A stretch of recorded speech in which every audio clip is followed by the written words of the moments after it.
Welcome to Behind the Warrior, a podcast presented by the EOD Warrior Foundation. This series will focus on resources, interviews, and topics impacting EOD warriors, their families, and the military community at large. Hello, everyone, and welcome to Behind the Warrior podcast. I'm your host, Maria Schabla, and today we are very excited to be speaking with Jason Stauffer, the president of Morozko Forge. Welcome to the podcast, Jason. Thank you. Thank you for having me. Yeah, absolutely. So, Jason, I always like to start from the beginning. Can you tell us where you're from and what was your childhood like? Yeah, the beginning is a great place to start, and then when we get to the end, we'll stop. I was born and raised in Phoenix, Arizona. That's where I'm sitting right now. Growing up, I was born in 1979, so most of my childhood was through the 80s, which I don't really remember a whole lot of. And then adolescence through the 90s, the grunge years. Came from a blue-collar family. My father, drove various types of trucks throughout his life. He still drives various type of truck. I know he worked out in a rock quarry when I was young, driving a truck full of rocks. And you take the rocks from one place and you put the rocks at another place. And then he got out of that and moved into tow truck driving, which he still does a little bit of that now in the Phoenix, Arizona area. My mom was a stay-at-home mom for a good part of my childhood until my parents started separating. She took some jobs at a convenience store and then moved into some other odd clerical jobs. She lives in rural Arizona now in Payson, and she and my stepfather, her second husband, both work in a casino out there. Oh, wow. Yeah. We're the same age. We are? Nice. I was born in 79 too. Well, that's awesome. So you are actually a military veteran, is that correct? I am. United States Army, 1999 to 2005. Awesome. What was your career field? So when I joined the Army in 1999, it was actually in the Arizona Army National Guard. I was 19 years old. I dropped out of high school because it wasn't working out for me.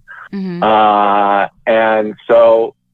could romanticize my entry point into the military as I felt some sort of patriotic calling to serve my country. And certainly, my drill sergeants made us say that whenever the sergeant major came by and asked us, "Son, why did you join the Army?" "Serve my country, Sergeant Major." Mm-hmm. But really, I was just a 19-year-old kid, come from a blue-collar, middle-class, family. I dropped out of high school, and I didn't see a whole lot of options in front of me. So a buddy of mine walked into to his apartment one day. I was just hanging out on the couch. Said, "I'm joining the National Guard." Shows me the brochure. I'm like, "All right, we'll do that." So that was my entry point into the Army, is in the Arizona Army National Guard as a 13 Echo, a cannon fire direction control specialist. So I did basic training in Fort Sill, Oklahoma. Did my AIT, my advanced individual training, also at Fort Sill, Oklahoma. Everybody goes through, whether you're regular Army or National Guard or Reserve, everybody goes through the same basic training. And then everybody goes through the same AIT. But then, when everybody else is getting shipped off to their duty stations, they're just like, "Jason, you go back to Phoenix. You go back to your dad's house and sleep on his couch.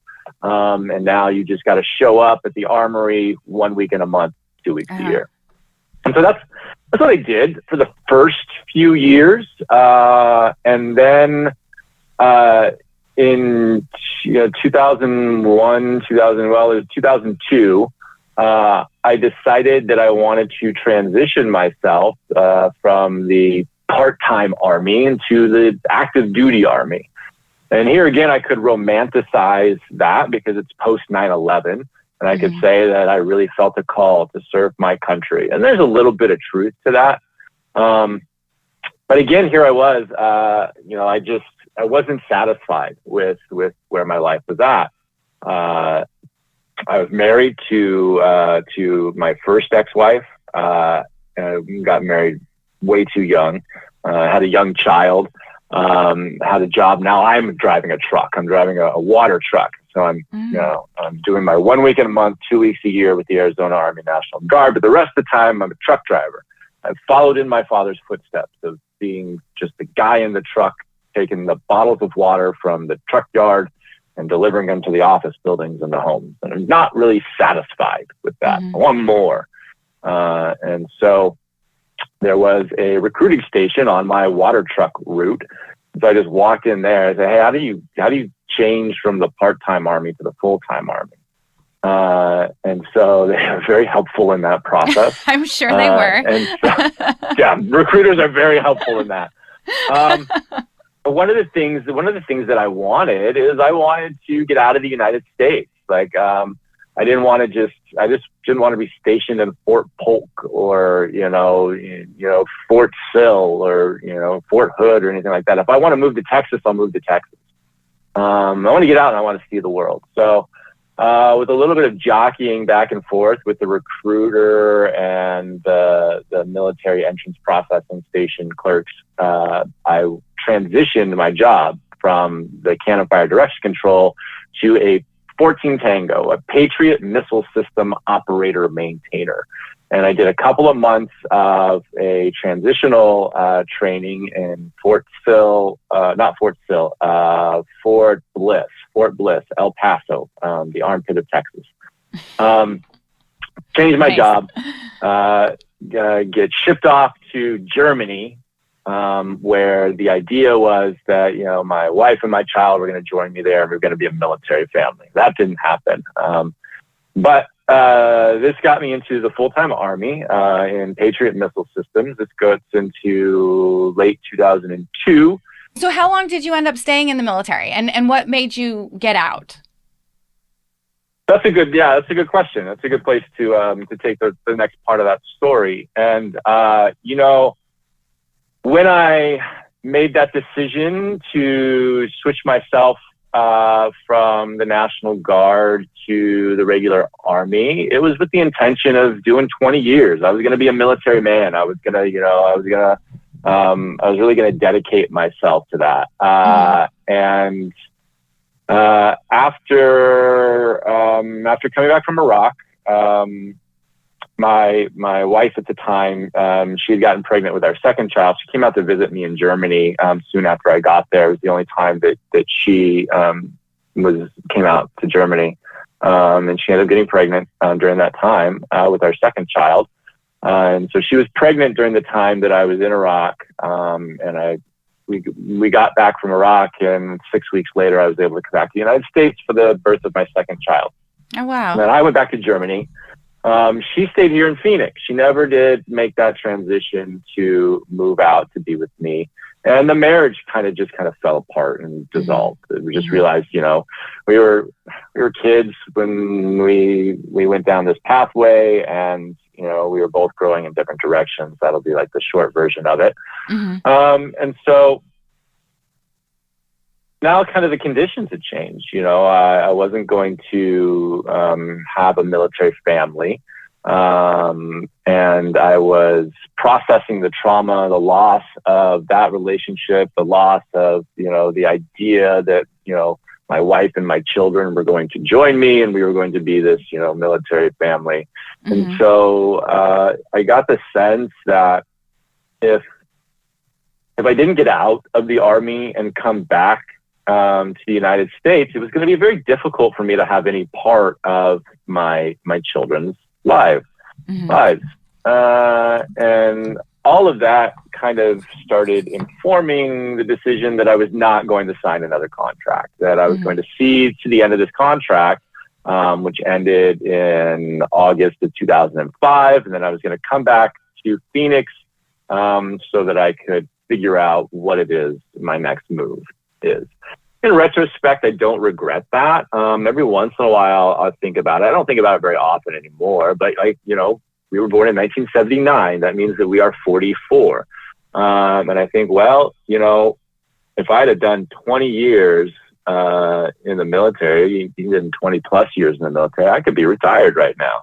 I could have that pension. I could be, moving on to my next thing in life. But in retrospect, I'm not mad about it. I did get out of the military in 2005, finished the divorce process, started seeing my kids, and then I started bartending. And through all of this, even before joining the military, important to know that I was a heavy drinker. I can't blame the military on that. Certainly alcohol was, and I'm assuming still is, a big part of military culture. But that's not when I started drinking. But it certainly was a catalyst to my alcohol consumption. And I'm certain it was a catalyst to the misalignments in my marriage. And I'm certain it was a catalyst to, any troubles that I was having in the military, because especially in the lower enlisted, at least where I was and the time that I was, alcohol was a problem, and it was a problem on the weekends. But as long as there was a problem on the weekends and nobody was getting hurt, then it was kind of left alone. But when the problem started spilling over into the duty week, that's when, there's consequences. Mm-hmm. And so getting out to the military and unpacking and healing and integrating all of these changes in my life and coming back into the civilian life, I started bartending. Mm-hmm. Probably not the best place for a heavy soldier drinker to go, but it's where I ended up. And I spent a few years just bartending. And the joke amongst bartenders at the time was, the bartender life is living single, working doubles and drinking triple. Wow, I've never heard that before. I've never heard that. Well, It's interesting to transition is hard, and that's something that the foundation is kind of focusing on. It's like, it's definitely like a challenging time in your life where you get out of the service, and especially if you were deployed to Iraq or Afghanistan, and experienced the war. I think that's like a integral part in your life. So interesting that we're talking about that. Yeah, and I talk about these things now in a retrospective way, but it's taken, it's almost been 20 years now since I got out of the military, and it's taken a lot. It's taken a lot of processing, a lot of education. The next part of this story is that after a few years of bartending and failed relationships and more drinking, and a housing market collapse, which I wasn't in the housing market, but I was bartending in a bar that a lot of real estate agents were drinking at. And in the 2008, 2009 housing market collapse, bartending jobs started getting rough. Everything was trickling down. Like the economy was kind of in that kind of recession. And losing a bartending job. And again, I could romanticize my pathway to college with my GI Bill benefits. I could say that I joined the military to serve my country and to get money for college. And, there's truth to all of that. But really, I was out of work. I was out of work in a recession economy. And I had already started the paperwork process to access my GI benefits before I found myself out of work. So it was luckily it kind of happened very fast. But the reality is that it got to this point where the quickest point between me and a paycheck was enrolling in community college. Because then I was accessing my GI Bill benefits, and then there was the post 9/11 GI Bill that had just been implemented, which was a little bit more lucrative. So I'm like, okay, I'm struggling to find a job. Everybody and their brothers, all of the real estate agents were now trying to be bartenders. Like I'd show up to bartender job calls, and I've got 60 real estate agents, wow, who are trying to, be bartenders. And a lot of them were very attractive young women. And so there's just a lot of bars are going to gravitate towards that. Especially in a recession economy, because you need to attract those drinkers in, those people who are just guzzling the booze. So I'm like, okay, so struggling to find a job. But if I'm thinking about it, I'm looking at it, I'm like, okay, so if I take classes at community college, the government is going to pay for those classes, and I'm going to get like a paycheck. Okay, so this is the right. Sounds pretty good to me. Pay me to go to school. All right, let's do that. And so that's how I found my way back to college, and ended up, I was 2009. I ended up graduating. I transitioned from community college to Arizona State University, and ended up finishing my Bachelor's of Science in Civil, Environmental, and Sustainable Engineering, which is a little bit of a mouthful. It's also a little bit of a mathful degree program. And so I'm telling you this because, I can speak in retrospection about these processes and these dynamics in my life, and, the motivators that I had behind them, and, the problems that I can see in retrospection with alcohol use. And I'm only now like almost a year sober from alcohol. Alcohol was again in my life causing some problems, and I've walked away from that substance. But this is all a retrospection. And so I think it's very important to project that during the time I didn't have these words. I didn't have these ideas. I wasn't able to think about it and speak about it the way that I am right now. It takes a lot. It takes a lot of work. It takes a lot of healing. It takes a lot of vulnerability. It takes a lot of not just formal education with getting the engineering degree, but then continuing education of still reading and writing and speaking and working and healing and trying to find ways that work for the individual so that we can start experiencing better outcomes in our life, better outcomes in our relationships, our finances, our business, our employment, whatever it is. It's a lot of work.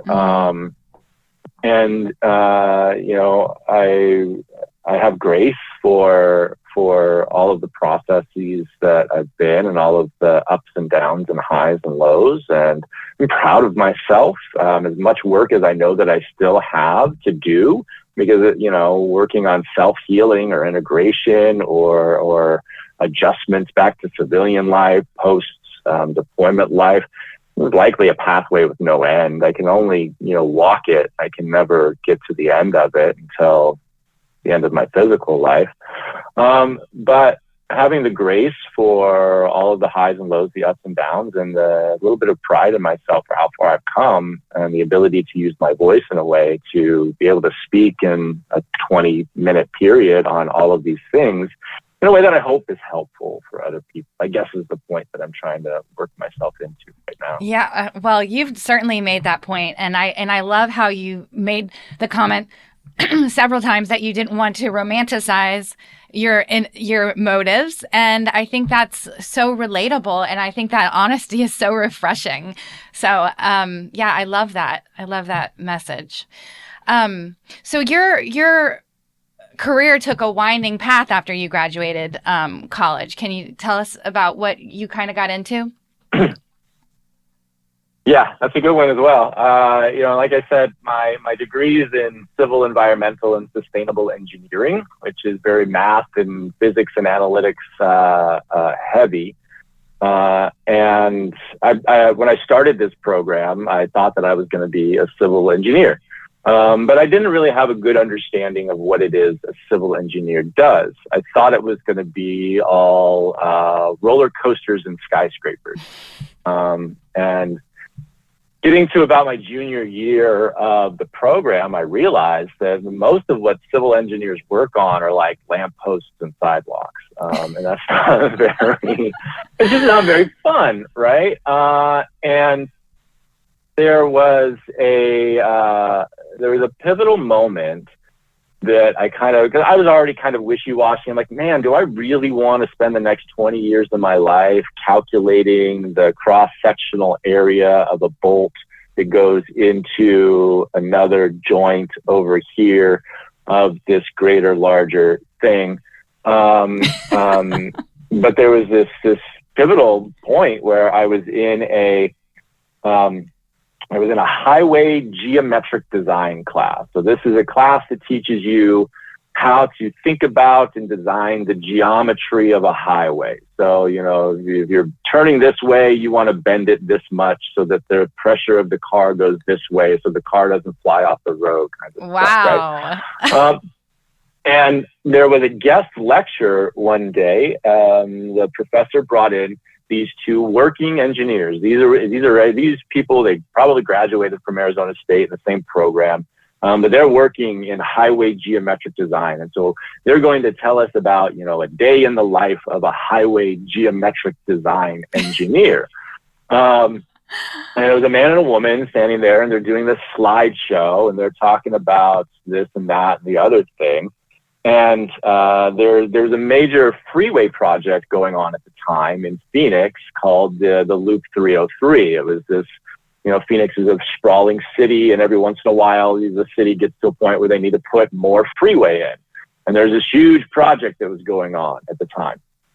And there was another huge project in Phoenix recently where they put a new air traffic control tower at Phoenix Sky Harbor Airport. And they're showing all these slides.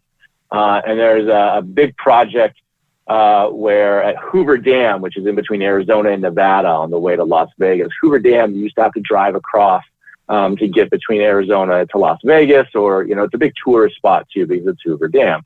But can be very traffic heavy because the road gets very thin. And if you're just trying to get from Kingman to Vegas and you're not trying to take pictures of the dam, so they built a bypass bridge. So if you're not interested in the touristy part of Hoover Dam, now you can just zip right by it with this bridge that goes over it. And they're showing these slides, and they show the slide of the Hoover Dam bypass bridge. And I'm like, oh, okay, that's an exciting project. It's a great bridge. It spans the gap. Well, you guys worked on the Hoover Dam bypass bridge. And I said, no, but we worked on the 2 miles of road leading up to it. I'm like, that's very important as well. You got to get to the bridge. Everybody's got to get to the bridge.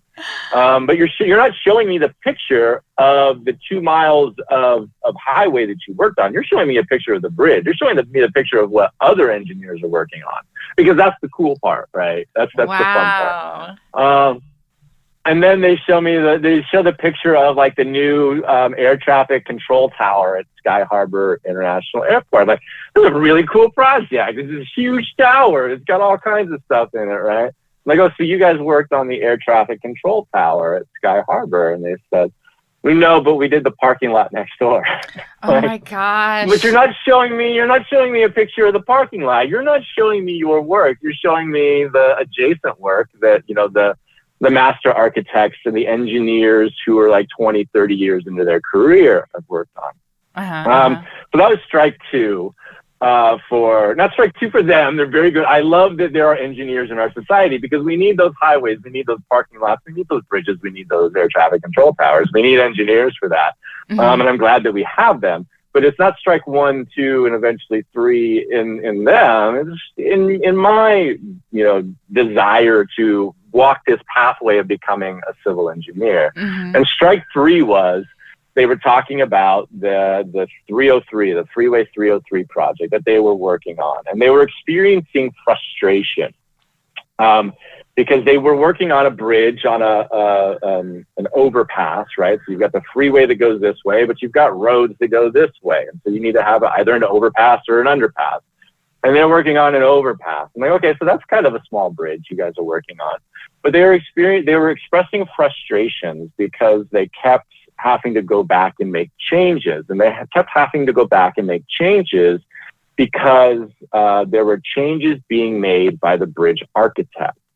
And they were like, yeah, that silly bridge architect or the silly architects, they keep changing what do they call it? What is that word? And one looks to the other one and say, the bridge, what? Oh, aesthetics. The bridge aesthetics. They keep changing the bridge aesthetics, which means we got to go back and change the engineering on it. And it was this very dismissive thing. And I was like, I'm sitting there thinking first of all, I never want to forget the word aesthetics.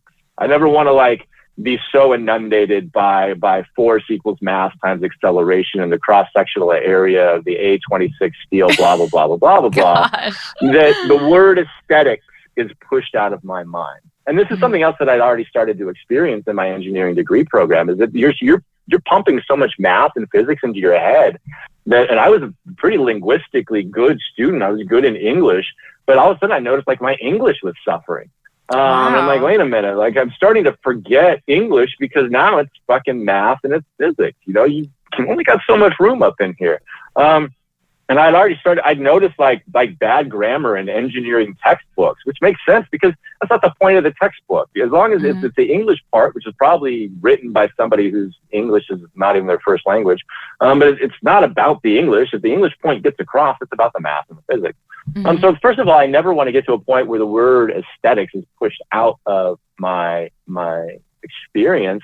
And I definitely don't want to get so deep into this engineering career where the concept of aesthetics is pushed out of where I'm laughing it off as like absurd and this thing that is blocking me from accomplishing what I want to accomplish, because I never want to forget that in our built environments that the skyscrapers and the roller coasters are functional and they're beautiful, and the air traffic control tower is functional and it's beautiful, and the bridge that goes across across the Colorado River next to the Hoover Dam, it's functional and it's beautiful.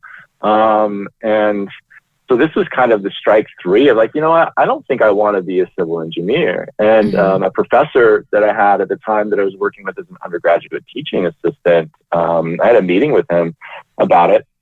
And he said, you know, Jason, when you look at structures, you don't see structures, you see sculptures. And so, and he was right, you know. Wow. That was because when I look at skyscrapers, it's functional, but it's beautiful, you know. I love airports. Airports are one of my favorite places to be because I just find beauty in the function, the form, you know, how every single one is different. You could blindfold me, fly me around, and I've been to enough airports. You could drop me and remove all the signs, and I'll be able to tell you what airport I'm in. I'm like, wow. I'm in fucking Chicago O'Hare. I'm in Phoenix Sky Harbor. I'm in LAX. I mean, because I'm always looking up, and I'm always looking at what I understand now is the sculpture in it, in the art. And so maybe civil engineering wasn't the best path, you know, degree path. I don't regret it. Maybe what I really wanted to be was an architect, but I don't think I really wanted to be an architect either.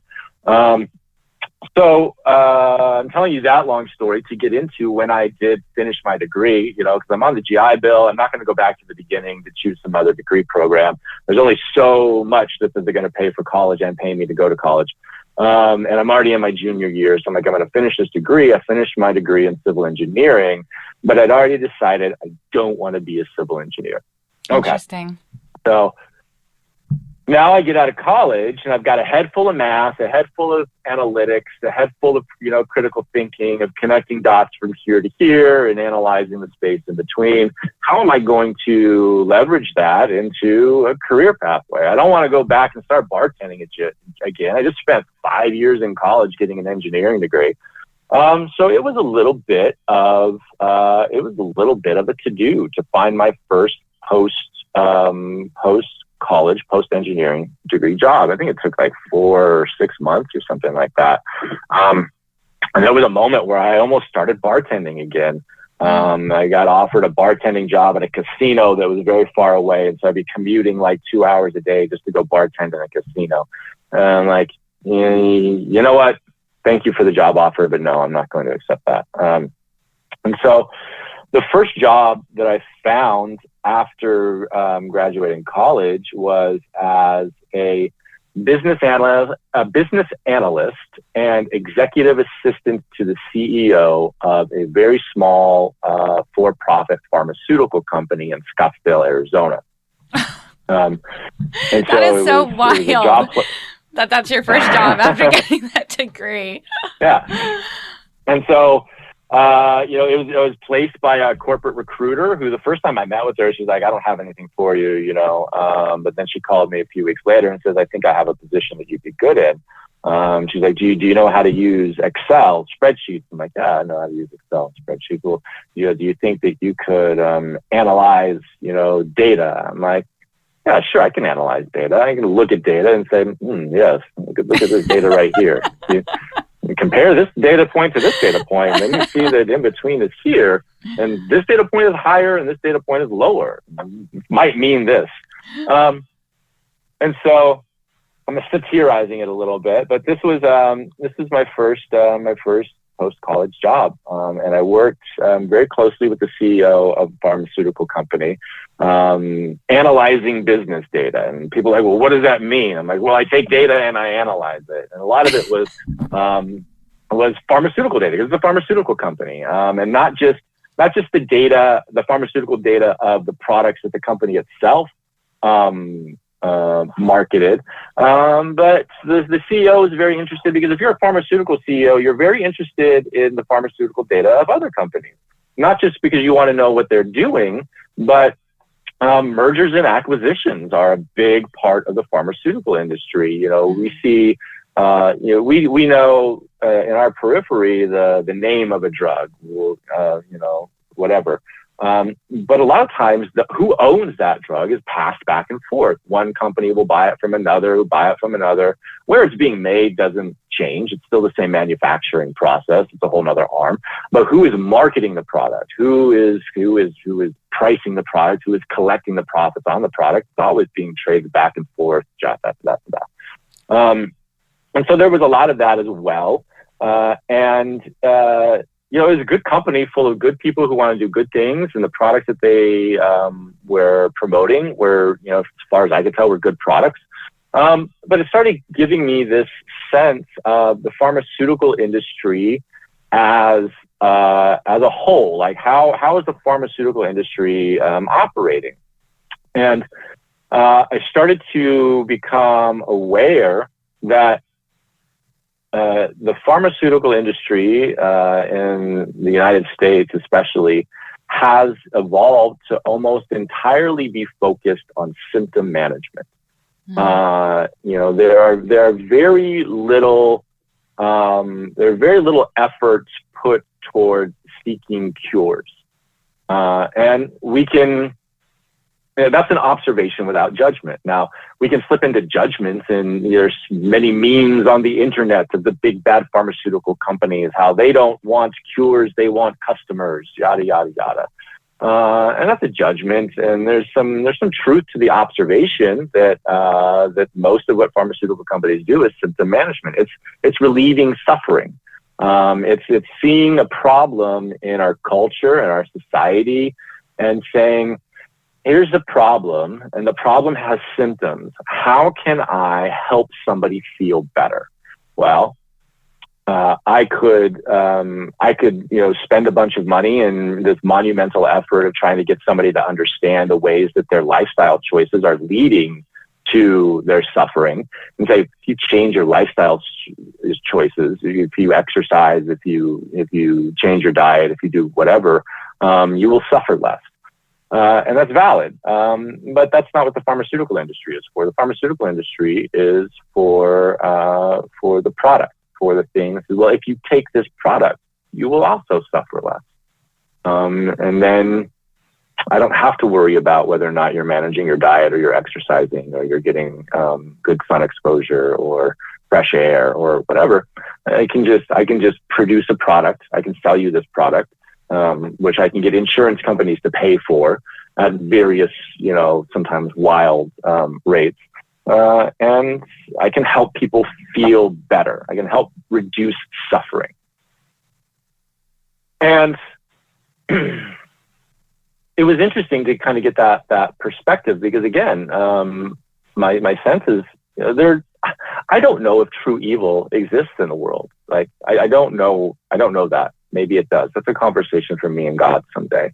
And so to vilify the pharmaceutical industry as some sort of like evil giant that is doing this intentionally, or that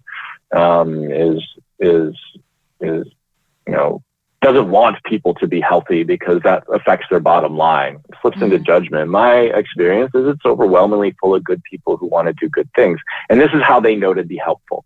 This is how they know to be helpful to solve problems that they see in society. This is the best way that they know how.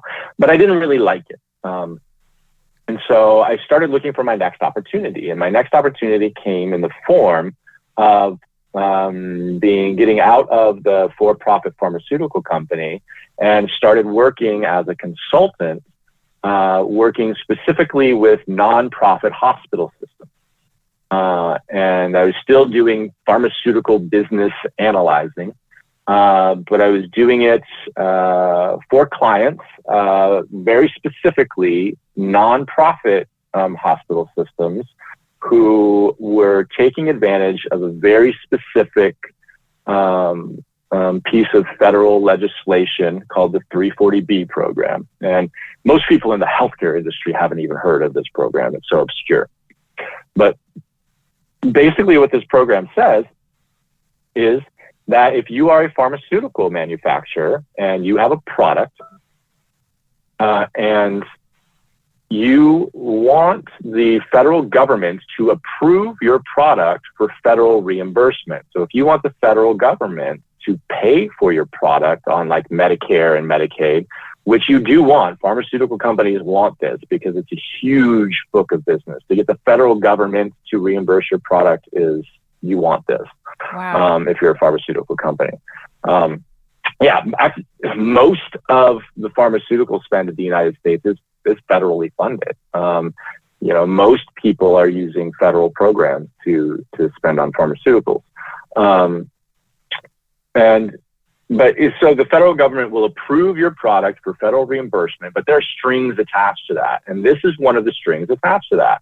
And so let's just say that your pharmaceutical product, you've priced at $5,000, which is, there are a lot of them out there that are priced like that. And so the federal government says, okay, we will approve your product for federal reimbursement. We will pay $5,000 for your product when it's administered to patients. But you have to also offer your product to these qualifying nonprofit hospital systems at massive discounts. And sometimes those discounts can take that $5,000 product and turn it into a 1 penny product. Oh my goodness. And now the pharmaceutical companies will say that's why it's $5,000 over here. Because if I have to sell it for 1 penny over here, then I'm just going to make that up over here. And so it could be, $2,500 over here and $2,500 over here. But if you're going to make me sell it for a penny over here, well, then I'm going to sell it for $5,000 over here. So it's whatever. We could talk forever on that. And so this is what I start working in. I start working with these hospitals on, first of all, not all of them are taking advantage of this program. So sometimes a nonprofit hospital will say, well, analyze my pharmacy data and see if this will really save me a lot of money. Tell me how much money I would save if I enter into this program and help me become regulatorily compliant with this program. Or the hospital systems that are in the program, they're like, help me stay compliant in this program because it comes with a lot of auditing. And you have to do a lot of like very specific documentation stuff. Otherwise, you're going to get kicked out of the program. Mm-hmm. Now, there's another part of this program where, so again, these are nonprofit hospitals. And so a lot of my clients were what's referred to as a critical access hospital. These are hospital systems that are in rural areas. So they're very sparsely populated and, rural America is becoming less populated. And so for-profit hospital systems won't go there because there isn't enough business for them to turn a profit. And so you'll find these little tiny, it's called a hospital, but that's the size of a very small building, who are just serving these rural communities. Other types of qualifying centers are what's called a disproportionate share hospital. And so this is a hospital whose patient population is disproportionately on federal subsidies. This is a fancy way of saying these are poor areas. So these are usually in high urban areas with high poverty. And so these hospitals can now get the $5,000 drug and they can access that drug for 1 penny and then they can distribute it to the patient.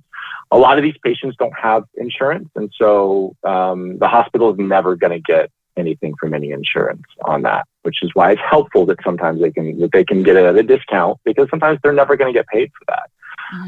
But some patients do have insurance, and some patients do have insurance that will cover that product, and some patients have insurance that will cover that product at a contracted rate of that $5,000. And so in this situation, the hospital can now get the $5,000 drug for 1 penny, can distribute it to the patient. The patient who has the insurance, they can now get reimbursed at the contracted rate. So now the hospital can get $5,000 from the health insurance company on the $5,000 drug that they paid 1 penny for. Oh, and the hospital keeps the hospital keeps the money in the middle. What in the world? This is, I mean, you want to get into our healthcare system? Like, I mean, it's like a different universe. Talks about. Yeah. Wow. And this is one molecule. This is one drop in. This is a molecule and a drop in a bucket in an ocean of what is the United States healthcare system. Wow. And so the hospitals have a lot of flexibility in what they can do with this money in the middle. First of all, it goes into funding what's called unreimbursed care. So the patients who don't have insurance at all, some of them are very transient, even immigrants of undocumented status, all kinds of different things, where the patients, they don't have insurance, they're not even signed up on Medicare or Medicaid, they're just humans in need. And so a lot of where that money in the middle goes is to funding that. Somebody's got to pay for that, right? But they have a lot of other flexibility on what they can do with this. A lot of them, they'll do like mobile women's health centers. So it'll be like a trailer or a bus that goes around to socioeconomically depressed areas and offers women's healthcare services. I had a client in a city, and it doesn't necessarily even have to be medically related. So I had a client in Baltimore, maybe somewhere on the East Coast, where they were using part of this money that they were getting in the middle they established and were funding a community center. And so this is in a very high poverty area. So quote unquote, the project. And so there was a community center that was like a cafe and coffee shop with Wi-Fi by day and was doing, youth organization stuff by night. And it was funded by the healthcare center. And so this is a way, that these funds can be allocated and repurposed and refunded or redistributed. And so, when you start working on this part of the healthcare system, you feel like Robin Hood, right? Like I'm leveraging money from the rich pharmaceutical industry and the health insurers, and I'm, funneling it into at-risk areas. And there's some truth to that as well. And also, the other side of that I started to become acutely aware of is that we are still talking about the pharmaceutical industry. We're still talking about pharmaceutical products, which are still overwhelmingly focused on symptom management rather than true health and wellness. And a lot of times, it's not that I'm robbing money from the rich and giving it to the poor. In a lot of ways, I was robbing poison from the rich and giving it to the poor, because a big part of what I was doing and processing all of this pharmaceutical data from all these different areas of the country, getting this macro level understanding of where the disease pockets are of these chronic illnesses, chronic illness being a word for you have it, you're always going to have it, you're never going to not have it. And we can just manage your symptoms.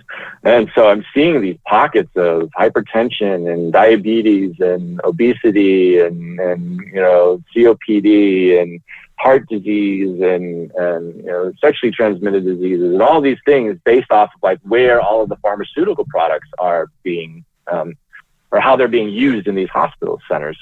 Another big part of my job was auditing patient records, because I have to check my clients to make sure that they're keeping proper record keeping. Because if they're not keeping proper record keeping and the federal auditor comes around, which eventually they're going to do, they're going to check your record keeping. And if you're not doing what you're supposed to do with the record keeping, you're going to get kicked out of the program, right?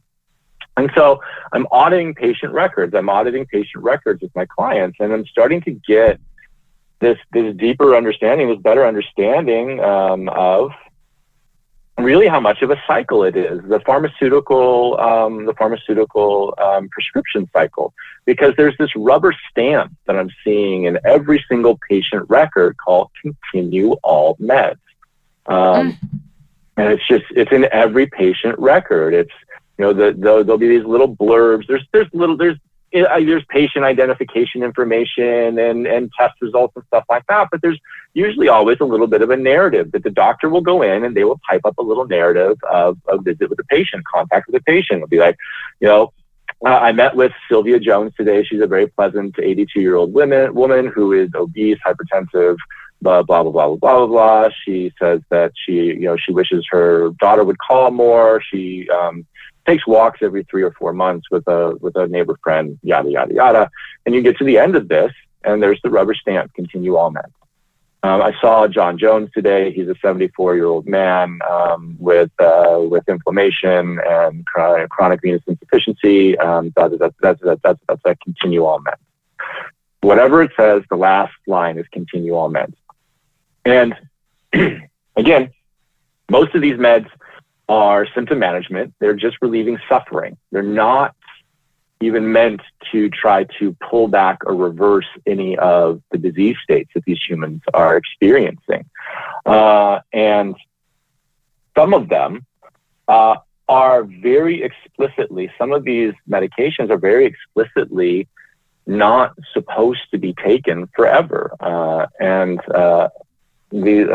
very debilitating one is a non-steroidal anti-inflammatory drug, referred to as an NSAID. Most people know this as ibuprofen. So this is Motrin or naproxen, which is Aleve, and there's others as well. Non-steroidal NSAIDs are not meant to be taken every day for the rest of your life. And if you take them every day for the rest of your life, I can almost guarantee that the rest of your life is going to be shorter, because eventually taking that drug is what's going to kill you. And it says it in pretty bold right on the package. Like these are not chronic medications. These are, if you need some temporary pain relief, take them.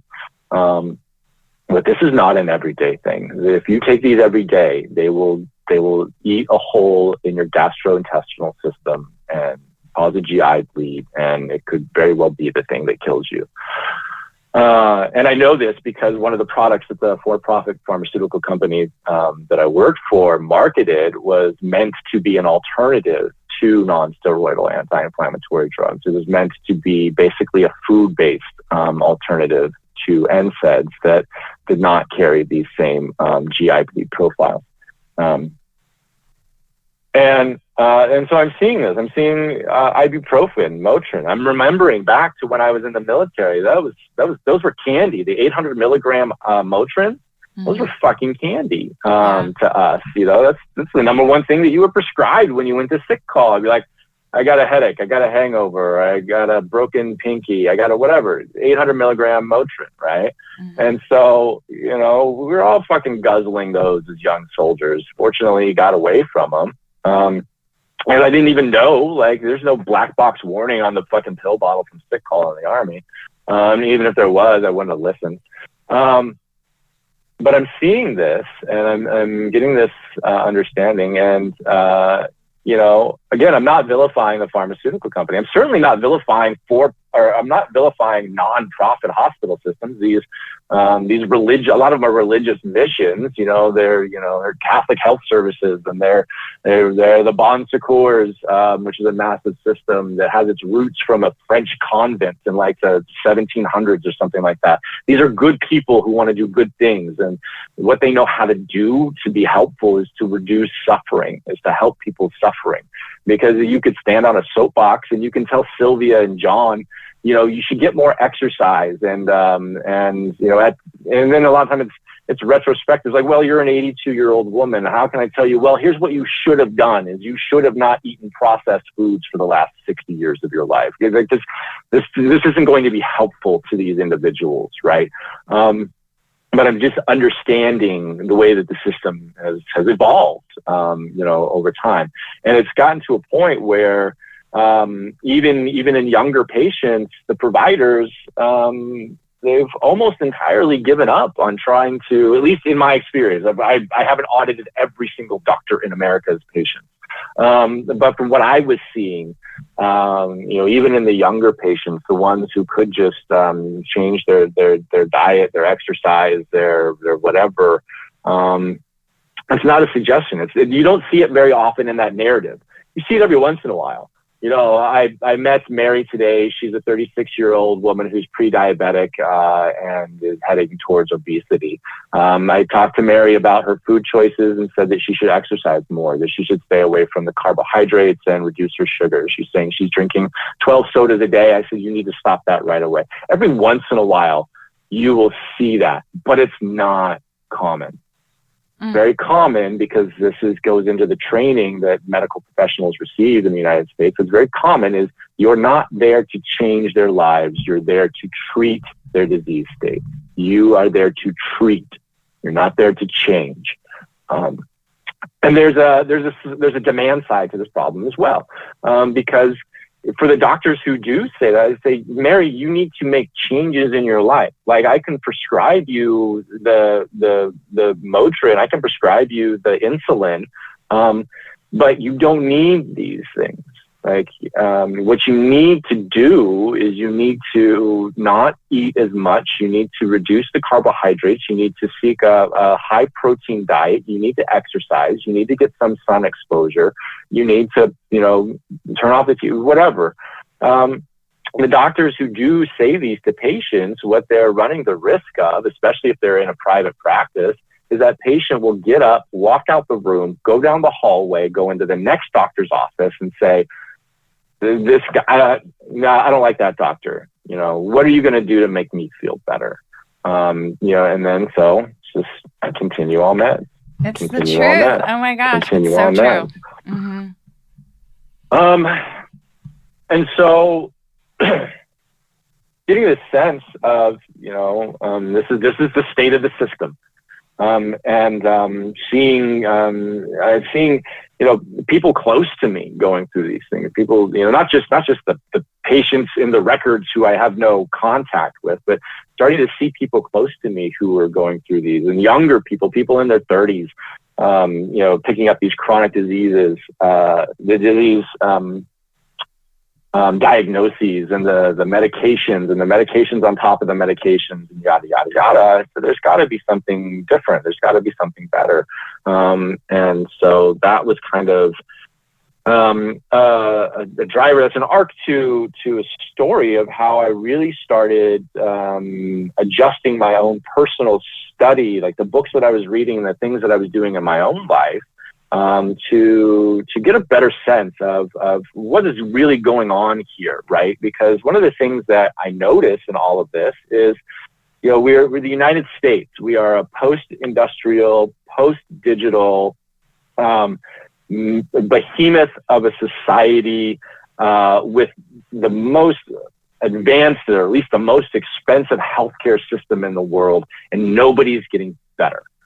And this is very odd to me. We're supposed to be very advanced, right? And I'm like, well, what the heck were people in the 1800s doing about their hypertension and their diabetes and their chronic venous insufficiency? Like what's going on there? And so I start this reading habit that kind of evolved organically. And most of it was in audiobooks, because I was doing this like on the commute to and from work every day. In the morning, I was listening to an audiobook that was new nonfiction. So this is new, and something in health, wellness, development, psychology, exercise, business, whatever it is. And then on the drive home, the audiobook was something old and fiction. So it's old novels, old sci-fi novels from the 60s, like Kurt Vonnegut, Robert A. Heinlein, old like Hemingway and Steinbeck novels, because they were intentionally old, at least 50 years old or older from their first publication date. And the reason for this, it draws upon a concept in financial investing called the Lindy effect, where if something is old, it has a better chance of maintaining its status in society. But pulling from that, if a work of fiction, if a novel was first published 50 years ago, and you can go to a Barnes and Noble and it's still on the shelf, then there's a reason for that. If they're still like assigning it to children, then there's a reason for that. Sometimes the reasons ain't great. But if this piece of literature, of fiction is still in publication and circulation, if I can say the word Hemingway and most people at least kind of know who the fuck I'm talking about, there's a reason for that. Now, what the reason is, you're going to have to pick up the book and find it. But what I was finding very interestingly is it was giving me, these old novels were giving me a sense of, I mean, there's the narrative and then there's the characters and there's all the stuff, right? But it was also giving me a sense of how people lived in these days, because I would see a lot of things. These are just little side comments, which is, again, why you have to like get in the book and find a little side comments about what people were eating, how often they were exercising, how much time they were spending outside, how common fasting was. Like, one of the things I started experimenting with myself on is fasting. So, going 2 or 3 days without eating. And you start telling people, you tell your friends and family, like, I'm fasting, I haven't eaten in 48 hours. They look at you like you're flirting with suicide. But reading these old books and seeing how it's not a book about fasting, but the people, the characters in these books, they fast. It was, Janie came off of a fast, and Johnny, blah, blah, blah, blah, blah. This is very common. And it's slipped out of our society at some point, in some way. So as I was picking up on these old cultural methods of how people live. And then reading the new books is very interesting. Sometimes I would find little links between the old book and the new book. I wish I would have written them down, but again, I was driving, listening to audiobooks. I'm like, hold on, this line in this new book is almost exactly the same as this line in this old book. And so Dr. So-and-so in the very new nonfiction book about nutrition thinks that he discovered something that fucking John Steinbeck was writing about 100 years ago. Like, we've just forgotten, right? We've forgotten the way that cultures had to live. And one of the ways that cultures had to live is they had to be exposed to temperature volatility. They had to be exposed. They didn't have food abundance the way that we have food abundance, They called it fasting in earlier cultures, but it used to be called, and if you go way, way back, hundreds, thousands of years ago, it wasn't called fasting. It was called, you just didn't find food today. Because sometimes you don't find food. You go way, way back to hunter-gatherer. Hunting's great. Yeah. High protein, very, very nutritious, nutritionally dense, because you've outsourced your gathering to another animal. So that animal has done your gathering for you. That animal has grazed for you. That animal has picked the fruit for you. They've digested it. They've, produced nutrients in their flesh, and you've hunted that animal, and now you've consumed that flesh. Thank you for outsourcing my dietary needs. But hunting, it's not a guaranteed thing. It's not picking berries off of a bush, right? And so you can hunt, you can spend your calories chasing, tracking, trying to kill an animal, and maybe you get something, maybe you don't. And so you can go down from hunting to gathering, like, well, I'll gather my own berries. I'm not an animal that can really process grass, so I guess I'm not going to do that anymore. And these things used to be a necessity to us. Being cold in the winter or hot in the summer, it wasn't really a choice. Like, air conditioning is a very new invention. Central heat is a very new invention. On the long arc of human timeline, being able to gather around fires, which, is a good heat, it'll keep you alive. It's a very new invention. And so humans, were all descended from earlier humans that walked barefoot and naked across glaciers, tracking those hooved animals because they wanted to hunt. They didn't want, and the winter would set in and the berries wouldn't be on the trees anymore. And so you'd have to try to find that animal who has spent all of the summer, spring, and fall grazing itself to build those nutrients up. That's where we've come from. And depending on what you believe, whether we were created or evolved, these were our biological systems, our nutritional systems, our vascular systems, our nervous systems, as apex predators who look to the front. This is where we come from. And so reading and solidifying my nonfiction understanding of our nervous systems, our health systems, our breath, our vascular systems, looking at the way that the evolution of the medical system has come, and then learning more about the way that humans, the way that we used to be earlier in the 1900s, 1800s, 1700s, reading old Stoic philosophers from old Greek, Marcus Aurelius and Seneca, and how they would seek intentional discomfort, because apparently apparently at the year zero in Greece, they were getting a little too comfortable. And so the Stoic philosophers would seek intentional discomfort. They would sleep on the hard ground, and they would wear burlap, and they would fast, and they would say, there's something here about this comfort that isn't going to be good for us. And understanding these things, I'm like, started to make changes on myself, fasting, reducing processed foods. I don't drink anything that humans have not been drinking for 1,000 years. Hardly. I'm not a Puritan about anything. So I'm like, water, black coffee, when I was drinking alcohol, red wine, the teas, but no sodas, no real juices, anything like that. Carbs, things like that, very minimized. Getting back to that, like I'd rather eat the thing that gathers. I want to hunt the thing that gathers rather than gather myself, because there's some trade-off there. There's some benefit in outsourcing the grazing to an animal and then eating the flesh of that animal. And I'm starting to experience better outcomes in my life. And this gets me into the environmental exposure aspect of this. So again, reading the old Roman, Greek philosophers and their seeking of intentional discomfort, of sleeping in the cold on the ground because we don't want to have too much comfort, and understanding that air conditioning is very new, and that our ability, we used to have to weather temperature volatility. And nowadays, if I'm very savvy, it doesn't matter if I'm in Florida or California or Michigan, I can go from my climate-controlled house to a climate-controlled garage, into a climate-controlled car. I can go to an office building. Most people in the professional class, they don't even go to office buildings anymore because they work from home.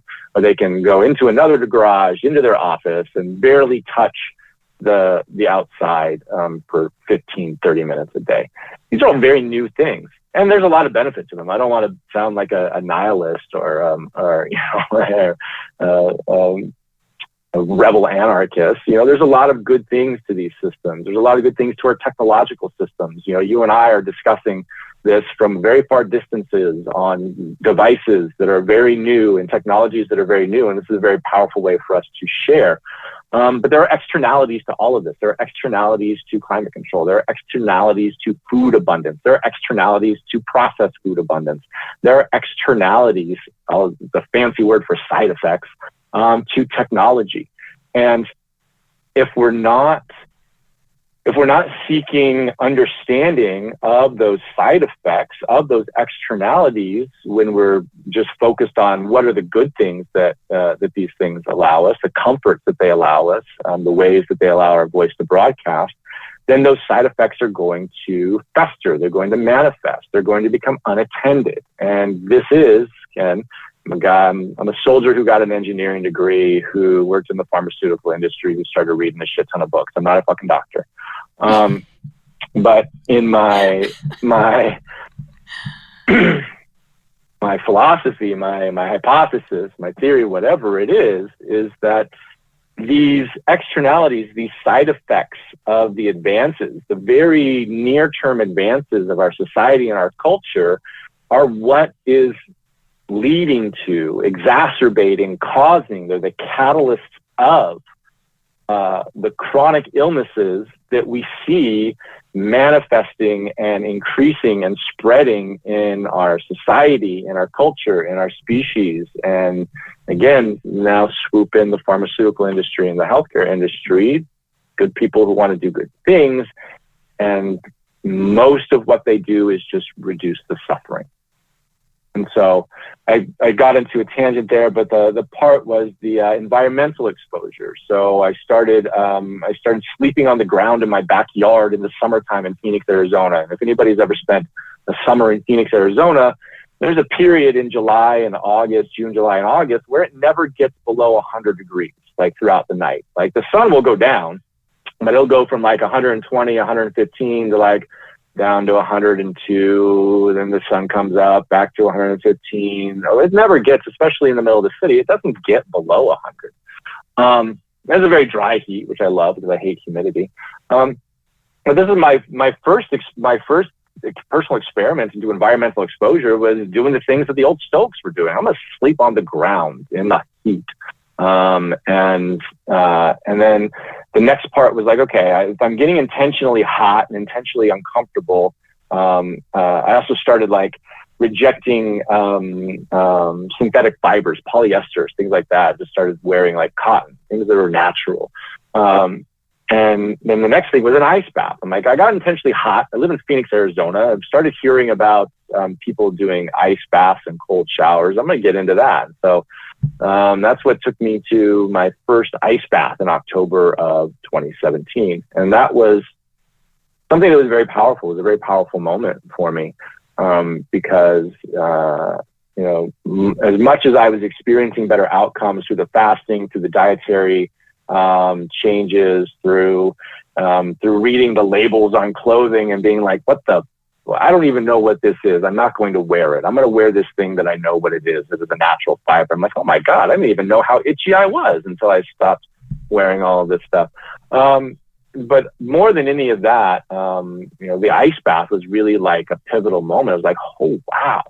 I took an ice bath. It was uncomfortable. It was, I don't know. It was like first time I ever went skydiving, where it's over very quickly and you kind of you have to like integrate it. You have to process what the hell just happened here. But I noticed is I just felt like a reset. Like all of my systems were just like rebooted and starting to come back online. And like all of a sudden the colors around me were sharper and the sounds were sharper. And I was mindful and present in a way that I don't remember being ever. And so that was kind of a long arc in getting to my very first ice bath. And then there's a bit of a story that happens after that. Yeah, and that's why we're here to learn about that story. But what an incredible journey! I'm somewhat like just overwhelmed. Like you said, it's just a huge arc of like our civilization, our current culture, like our humanity. It's just, that was intense, Jason. Thank you.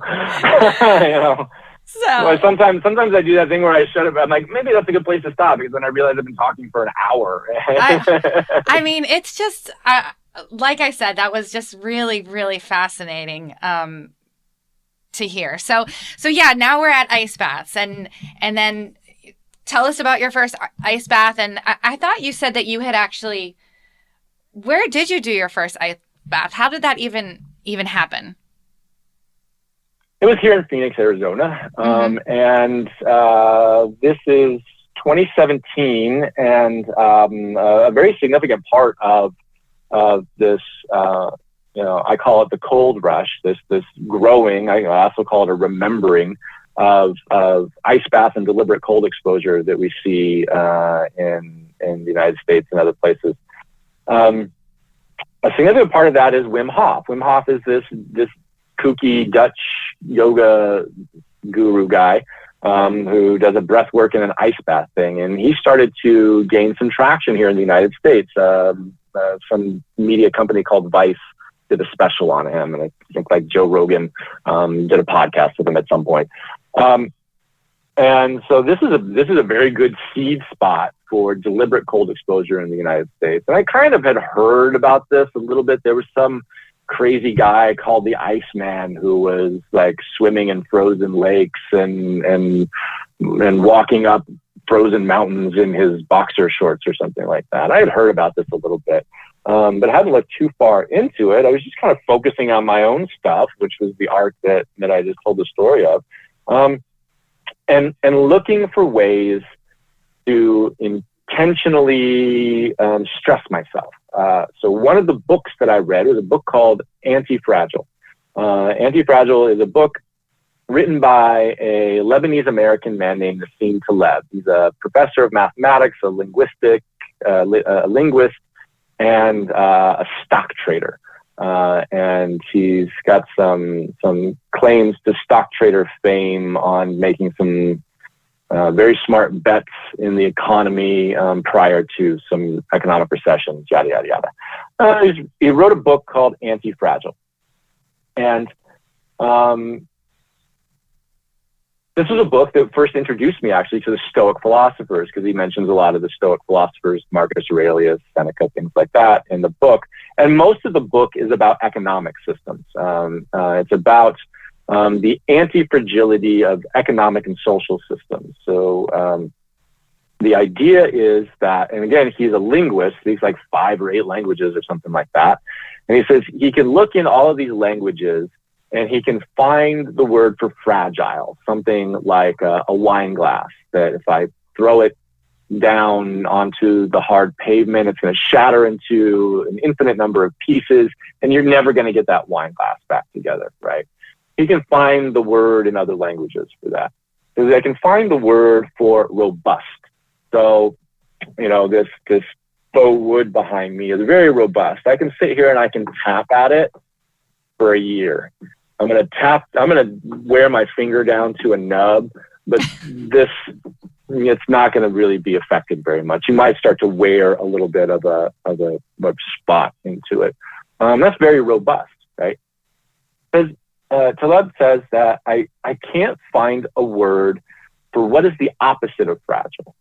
What is something where if you stress it, it gets a little bit better, where it actually gains from stress.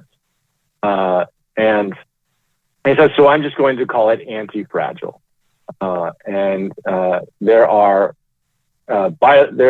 economic and social applications of this. So once we go through a recession, he says you can see an economy that goes through a recession actually rebounds a little bit. It doesn't just go back to where it was.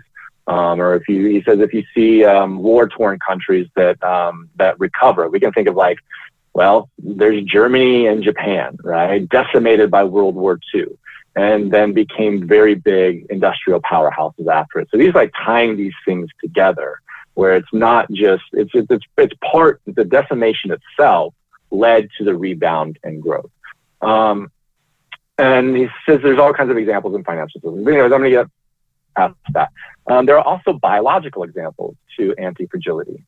And one example that he uses is pruning the lower branches of a tree. So if I want a tree to grow taller, I can prune its lower branches. Now, the tree doesn't just grow back the branches that I took from it. The tree responds to that by saying, I'm going to grow taller and I'm going to reach up taller to the sky. As humans, if I want to build muscle, I can lift heavy weights, and that actually tears my muscle tissue. This is a small amount of trauma to my muscle tissue. Now, my body doesn't just put me back the way I was. My body rebounds. It grows, right? It actually builds that muscle. It responds by not just preparing for that same trauma again. It says, I'm going to get a little bit better. That way I'm better at handling the next time that you lift that 60-pound weight. So then I got to lift a 70-pound weight. And my body's going to say, well, I'm going to get better at lifting 70-pound weight. So then I got to lift an 80-pound weight. This is how that goes. And so this is part of what got me on this journey of intentionally seeking ways to stress myself that had some sort of promise or expectation of growth. And this is also what got into the fasting, the ketogenic dieting, and the environmental exposure, sleeping on the ground in the hot, and getting into the ice bath. And so, again, that first ice bath, I I saw some friends online. That's the question that you asked. I start talking for so long, I forget the question that you asked. But the question that you asked is, I saw some friends online on Instagram, maybe it was Facebook or something like that were taking an ice bath. And I'm like, seems very much like this Iceman thing that I've been hearing about. And so I like send a message to a friend of mine. What is this? It's like, Gordon, this yoga instructor in Phoenix. He's been doing Wim Hof classes at his house, like on Thursdays every once in a while. You want me to text you next time there's going to be one? I'm like, yeah, text me. And so Gordon Ogden, the yoga instructor, he was doing these Wim Hof breathwork ice bath events at his house in Phoenix. And they were on, I think they were on Friday mornings. Maybe it doesn't matter. But you get a text message the night before. So, hey, we're doing Wim Hof at the house tomorrow morning at 6 a.m. If you're in, bring 2 bags of ice. Okay. So that was the first one. So I got up in the morning. I got my 2 bags of ice. I'm gonna go do some breathing thing that I wasn't aware of. I didn't know what it was all about. And I'm going to do this ice bath. I'm going to get an ice bath. And it's October in Phoenix, which is, fall. It's kind of cool. And it's early in the morning, and show up at the house, and we go through these breathing exercises, these very deep breathing exercises, these oxygenating breathing exercises, which I don't know if you've ever done any breath work. But it's interesting. It's interesting to breathe that deeply and that intentionally for, I think it was like 30 or 45 minutes altogether, and go through these rounds of, you get these tingly feelings, and you can start to like kind of crunch up a little bit. And you hold your breath. And I remember it was the part that was very powerful for me in doing the breath work before the ice bath was in the breath holding. So I'm like breathing very deeply for several minutes. And then you're guided into like taking a deep breath in and hold your breath. And I'm like, holy shit, I'm holding my breath for a long period of time, because I guess basically I've stored enough oxygen in my body. I'm feeling tingly and like lightheaded and high. And all of a sudden I'm holding my breath for a minute and a half, 2 minutes. I'm like, I am capable of things that I didn't know I was capable of. And, the little memeable quote is, you are always stronger than you think you are. Always. However strong you think you are stronger. And so that was very helpful, because all of a sudden, it was something, because I had that ice bath coming up in my mind, like, shit, next thing after this breathing is going to be, we're all going to get into a freaking bag of a tub of ice, which I know is going to be uncomfortable as hell. But it was helpful, because I was all of a sudden, I was really like, I am stronger than I think I am. I can accomplish things that I didn't know that I can accomplish. Like, look at this. I'm holding my breath for 2 solid minutes. I'm breathing deeply and oxygenating. So we get through the breathwork portion of it, and we go out to the backyard, and there's the horse trough, and everybody's dumping in their 2 bags of ice, and you're filling it up, and there's an ice bath, and people start going into it. And I don't think I was the last one, but I definitely wasn't the first. I go into this ice bath, and the first ice bath that you take, most people, it's very triggering, right? Especially you get up over the shoulders. There's a very intense stimulation to the nervous system, and you can induce a fight or flight response. And there's like some like shortness of breath, some short breathing, like you're freaking the fuck out, right? But then all of a sudden there's a calming rush. All of a sudden, like it gets easier after like 30 seconds, and all of a sudden you're just like, oh, wait a minute, hold on, I'm not dying. Like, I'm okay. Shit, I really am stronger than I think I am. And then like nobody was timing anything. I've got pictures from this experience. I don't have like a timer or anything. I don't know how long I was in there, because time can become very nebulous, especially when you first start an ice bath routine. And so, and I'm like, all right, there's a crossbar on the tub, and I do like a head dunk, and I get out, and I'm just standing there, and I just feel alive. I feel activated. I feel present. I feel all of these things. And that was my first ice bath. And I knew I wanted to do more of that. And so there were a couple more instances where I showed up at Gordon's in the morning. Yeah, again, you would get a text the night before, hey, we're doing Wim Hof tomorrow. If you're in, show up with 2 bags of ice. It wasn't every week, but every other week, maybe 2 weeks in a row, it would happen. But I wanted to do it on my own. I wanted to do it in my own backyard. And I wanted to keep going on this. So I got my own horse trough and started sending my own text messages to people on Saturday. Like, hey, we're gonna breathe a lot, and then we're gonna get in the ice bath tomorrow. Be at my house at 8 a.m. because 6 a.m. is obscene, but still bring 2 bags of ice. And so did that for a little while, which is good. But I wanted to be able to do it more often. I wanted to be able to do the ice bath, not just once a week, but I wanted to be able to do it whenever I wanted. I wanted to be able to get up in the morning and go out and do it on a Wednesday, on a Tuesday and a Wednesday.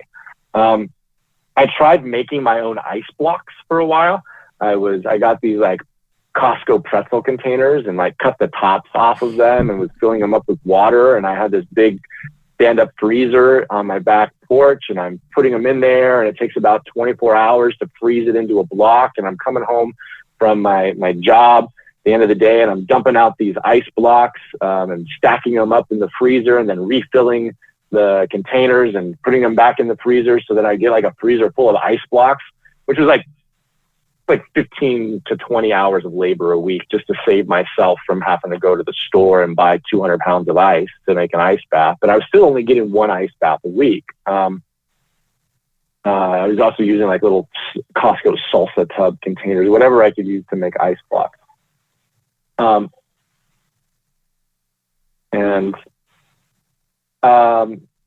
I don't know if you can hear it, but for some reason, like music just started in my neighborhood. Did it? I can't hear it. What kind of music?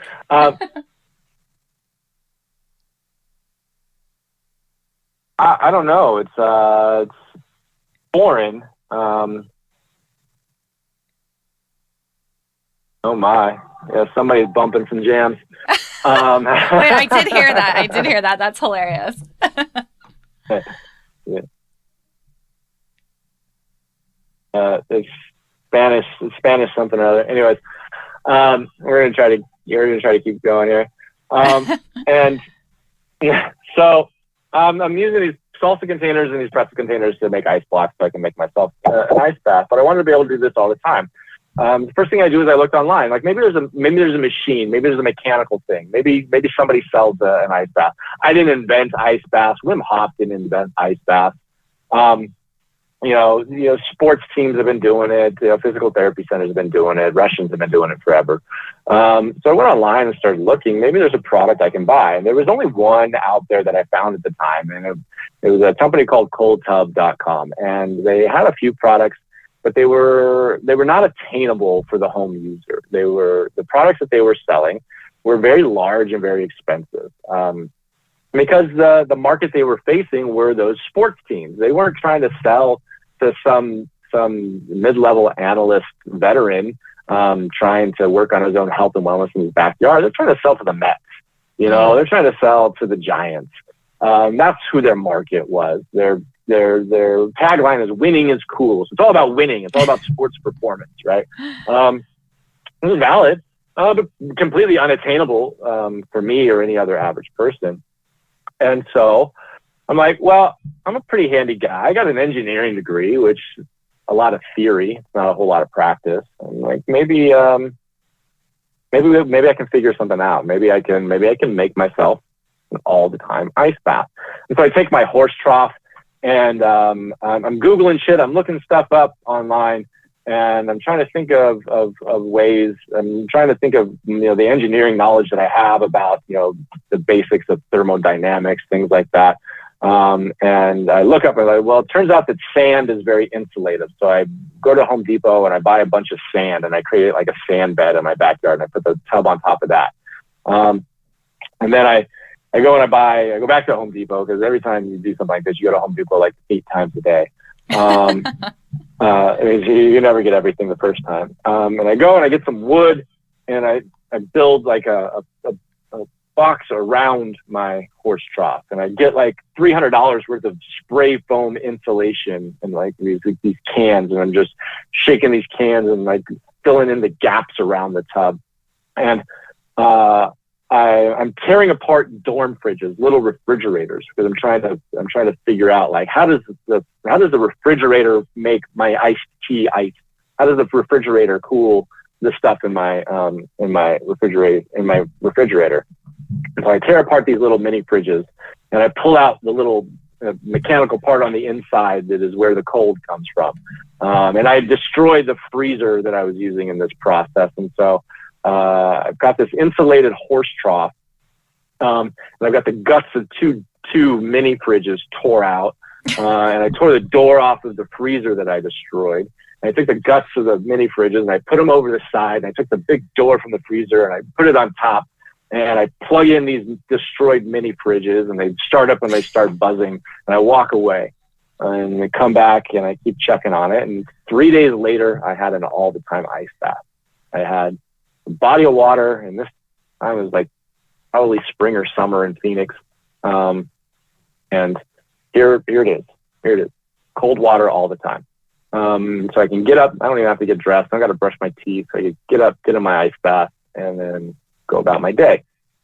And through this process, starting to follow hashtags online. I'm starting to follow hashtags. Hashtag Wim Hof. Hashtag breathwork. Hashtag ice bath. Hashtag whatever. And I'm getting this view of a culture of humans who are starting to be like my friends were. They're posting about their ice baths. They're in somebody's backyard somewhere, in a gathering, and they're posting that because it's something to be proud of, and it's something that like wows your friend. Like, oh my God, Janie took an ice bath. Oh my God, Johnny, look at Johnny. He's in a freaking crazy guy. He's in a freaking ice bath. And I see that people are trying to solve the same problem that I'm trying to solve. They want to get in the cold they want to be uncomfortable for reasons that they can't really explain. They're like, I don't know. Like, I just got to get in the ice. I got in the ice once, and now I got to get in the ice again. And like, I just feel alive. Like, there's something to this. And they're like, I got to do it more often. So John's got the Tuesday one, and then Janie's got the Thursday one, and then we're going over to Mikey's on Wednesday, blah, blah, blah.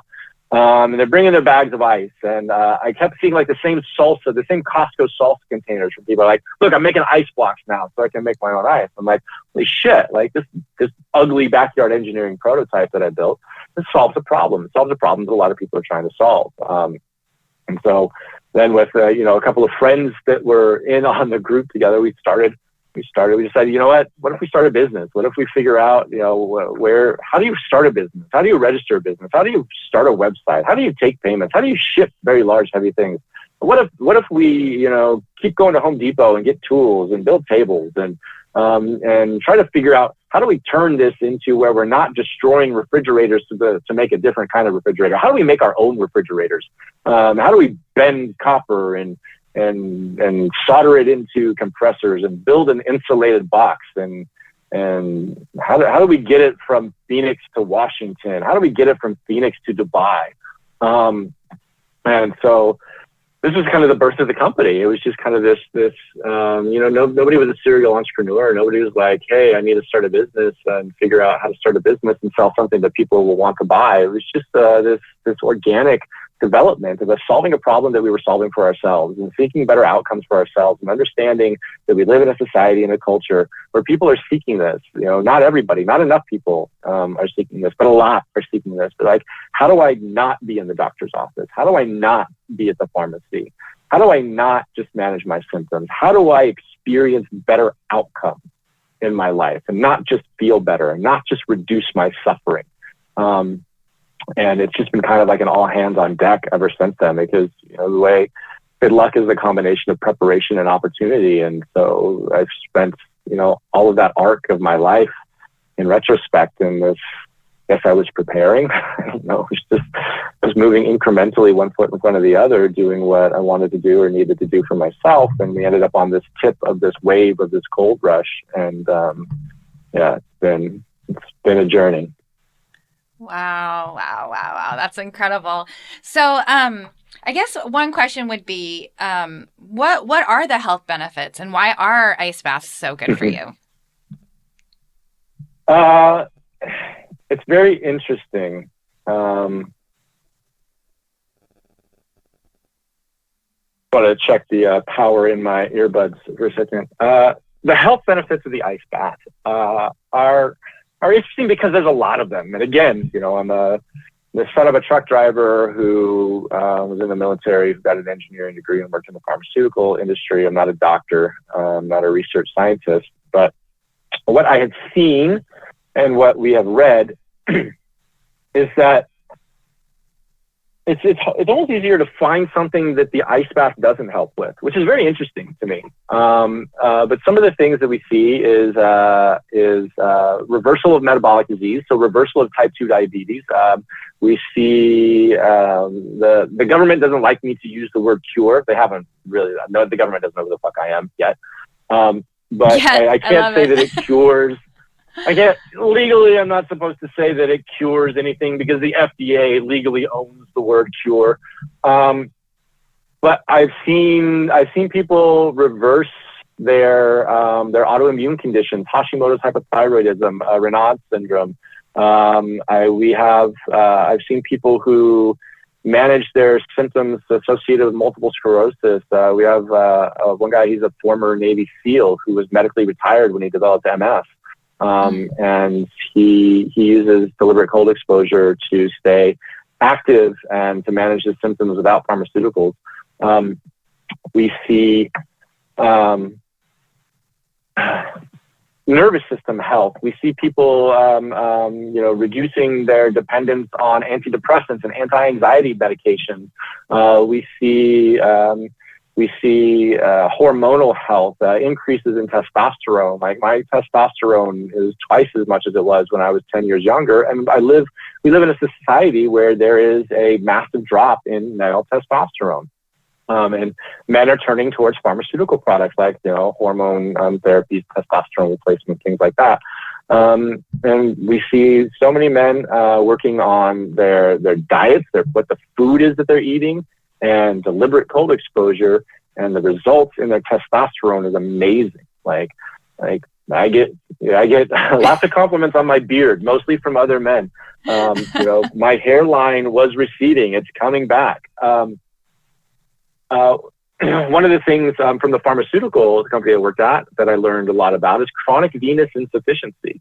And so this is a very debilitating disease of aging that we see in older populations, especially seniors who are living in like assisted living facilities, nursing homes, things like that, is we see chronic venous insufficiency. So this is our vascular system, and the vascular system is starting to fail these humans first. As they're nearing the end of their life. All of us have to end our physical life. The systems start failing, and one of the systems that starts failing first is the vascular system, and it starts failing in the extremities, in the hands and the feet.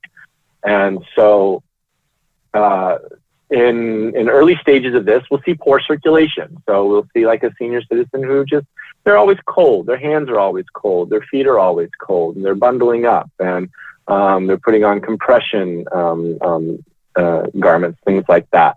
And that can develop into conditions called digital ulceritis. So these are ulcers on the fingers and the toes, which is very debilitating. And basically, the heart and the vascular system can no longer supply the fingers and the toes with enough blood to keep the flesh alive. And so it's a little bit like your flesh is dying in your fingers and your toes and creating ulcers. And this can go into amputations. Once you have the ulcers on the fingers and your toes, it's a drop in quality of life that is just very sudden, because now it's difficult to walk. If you have ulcers on your fingers, it's hard to hold a fork, a spoon, a knife, buttons, zippers, doors, things like that become just out of your reach. And so this can get into amputations, where we see senior citizens getting fingers, toes, feet, hands amputated. And I don't know, because it's hard to get a window into the vascular system. But one of the things that I do understand is that in a deliberate cold exposure practice, we get a vasoconstrictive response. So our vascular systems constrict, right? Now, we can get a dilation of our vascular system through things like heat exposure, sauna, aerobic exercise. But there's really only one way to constrict our vascular system, which you can think is like the other half of the push-up. So if the dilation is, the down of the push-up, then the constriction is the up of the push-up, or vice versa, whichever calls to you.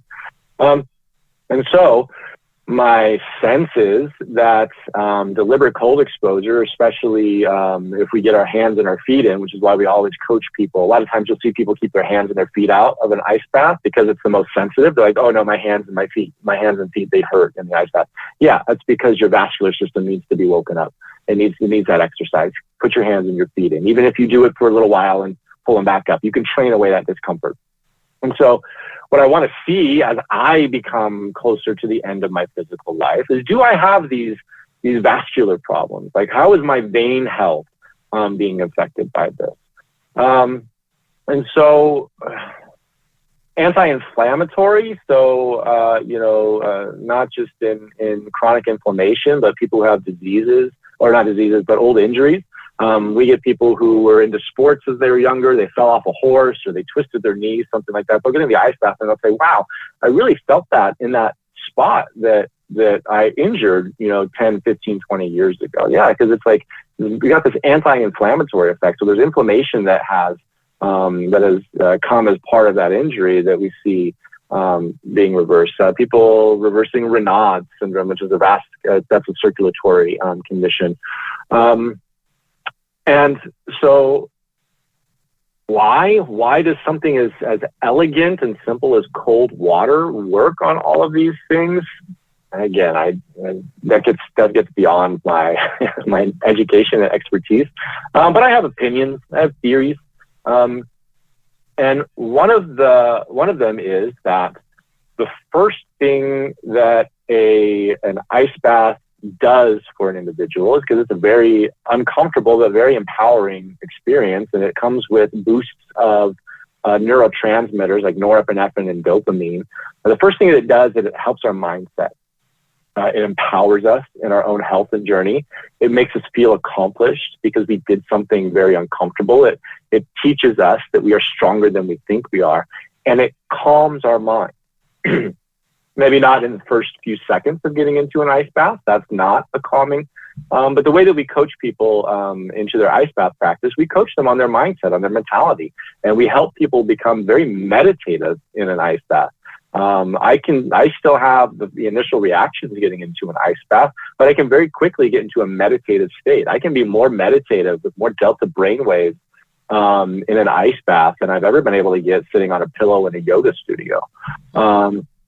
Because we have a lot more control over our mindset than we believe we do. And with the assistive boost of neurotransmitters, we can calm our mind. And we can become mindful. We can become more present to the moment. And what I believe is that our mindsets, when we can become present in the moment, when we can reduce the cognitive load of our mind constantly thinking about the past and the future, right? This is a problem that we have in our culture, is that a lot of times what our mental power is going to, it's the past and the future. It's thinking about what I have to do, or it's like worrying about what I did do, that awkward memory from grade school, or that relationship that I'm still not fully healed from, or that bill that's coming up, or that stress of whatever it is, right? So much of our mindset isn't here and isn't now. And here and now is the only moment that truly exists. The past is gone. The future isn't here yet. And yet our minds are just immensely focused on these moments that aren't here. And when we can snap that into the present moment, I feel that our brains, our minds have an amazing ability when it's reduced, when the cognitive load is reduced and snapped into the self and into the mindful state, to identify and recognize things that are in misalignment with our body, with our physiology, and to self-correct. And so with something like a thyroid disease, right? Somebody's thyroid produces a lot of hormones, is all out of whack. It's not producing the right hormones in the right proportions. There's hypothyroidism, there's hyperthyroidism, either an overactive or an underactive thyroid, right? And we've seen a lot of reversal of these thyroid conditions through a deliberate cold exposure practice. Now, what is that? What is the cold sensation sending some sort of signal to the thyroid gland and the brain? What is it? I don't know. But here's what gets more into philosophy than science. My philosophical theory, my belief is that when we free the mind from all of those distractions, even for a moment, our brains and our minds can recognize what's wrong in our body and can fix it. And so if I, personify my brain, which is a weird way to talk about it because my brain is part of me as a person, but if I, characterize my brain, and my brain is just like, the past, the future, fuck, your marriage is over, your kids are blah, blah, blah, you've got bills, you've got finances, your credit card bills, blah, blah, blah, blah, blah. I snap that into place, and all of a sudden my brain's like, whoa, what's going on with our thyroid over here? I haven't noticed this.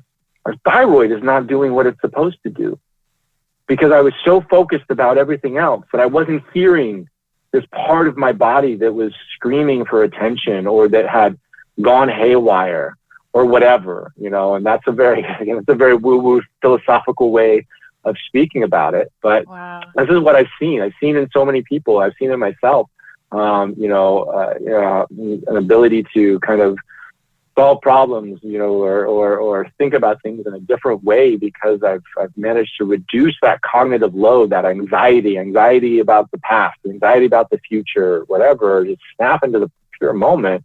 And then I really do believe that the brain has the ability to just identify like something that is out of whack, something that is out of alignment, some part of our machine, our human physiological machine that is just like not getting the right signal. It's not getting the right attention from our core processor. And when we can bring that processor back and be like, oh shit, I've been neglecting my liver, my endocrine system, my thyroid, my whatever, I can snap that into place. And so that's just what I've seen. Wow. Well, that is incredible. So for anybody who's listening, I know you developed this ice bath system, but you had told me earlier that there's like a vast amount of ice baths that are on the market right now. So can you talk a little bit about your own ice bath and the different products that are available? Yeah, we're not the only kids in the sandbox anymore. This was an invention of necessity. There was nothing that I could obtain on the market when we created it, which is been an interesting journey. And the association has come up. The first time I heard it was an old buddy of mine from high school who is very mechanical, and so he made his own ice bath. He loves mine. He's a Marine Corps veteran himself. And so, he made his own, he like pulled parts out of an old car and like an old car air conditioner and plumbed it into or whatever. And he came over one time. He's like, I was telling my buddy about yours. And, we looked it up and they're so freaking expensive. And he's like, oh my God, it's freaking expensive. He looked at me and he says, yeah, but he didn't understand. It's the Ferrari of ice bath. And that was the first time that I heard that tagline. It's not the last time. And we've kind of picked up on that, and other people have made that association. They'll say it's the Bentley of ice bath. I'm like, well, I kind of like Ferrari better. And there's certainly a ton of options out there now. But let's stop. Like, why is it the Ferrari of ice baths? Can you tell us like a little bit more about it? Yeah. So why is it the Ferrari of ice bath, and there's how is it the Ferrari of ice bath, right? Mm-hmm. There's how is a Ferrari, or why is a Ferrari a Ferrari? And why a Ferrari is a Ferrari is because there was this, Italian engineer, mechanic guy named Enzo Ferrari who just really loved, engines and mechanics. And so it was just a special thing to him. It's a very short story, and I don't know Enzo Ferrari's whole story. I haven't read the autobiography of Enzo Ferrari. But that's why there's a Ferrari. But how is there a Ferrari? How there's a Ferrari is it's a superior machine, right? It's an engine. I'm not an engine guy, but I assume that, there's a lot of differences between the mechanics of a Ferrari versus, a Nissan. Both are cars. Both will get you from point A to point B, but there's differences, right? And so why is a Morozko a Ferrari? Morozko is a Ferrari, first of all, because it was born out of love. And it was born out of passion. And the machine itself is superior. And it's all built in the United States, in Phoenix, Arizona, with superior materials like stainless steel, Western red cedar, Russian birch. The refrigeration systems themselves are bent and integrated into the machine. Because that's how it was born. I was just tearing apart refrigerators and we're trying to figure out how can I build a machine. And then the other companies that have started to get into this have solved their how do I make water cold problem all almost entirely in the same way. And that is they ship chiller boxes in from China. And the original chiller boxes that were being shipped in for China for the second and third company that got into this after us, their intention was for hydroponic grow operations. So these were boxes that were designed and manufactured in Asia to be plumbed into any sort of, if you want to grow plants in a hydroponic system, I assume most of this is the cannabis industry, but I don't know. And that's what those chiller boxes were for, because apparently in hydroponic, grow operations, horticulture operations, not a horticulturist, you want to be able to control the temperature of the water. Apparently that's what you want to do, and you want to be able to chill that water. And so these were the first chiller boxes that were shipped into China. And so some company of marketers who were catching on to this growing trend, they're like, okay, I'm going to ship in a bunch of these cheap chiller boxes from China, and I'm going to plumb them into some sort of tub, and I'm going to run a bunch of Instagram ads, and this is how I'm going to sell my product. And that's great. But we were just trying to, continue to build our own product in a superior way that has superior performance. So one of the things that sets the Morozko apart from these other solutions is we get down to freezing temperatures. There are thermodynamic limits to the chiller boxes. If you're going to pump water out of the tub through a bread box sized machine, chill it, and then back into the tub, you're really only going to get down to the low 30s to the high 40s. There's still medical and physiological benefits to that, but you're not going to freeze the water. I guess in the Ferrari analogy, like you can drive a Nissan down the road, but it's not going to go 180. Our machines will get down to freezing temperatures. They will freeze water. They will create their own ice. So it's not a cold plunge. It's truly an ice bath. And people will say, well, yeah, but you don't need that. 40 degrees is fine. And 40 degrees is fine.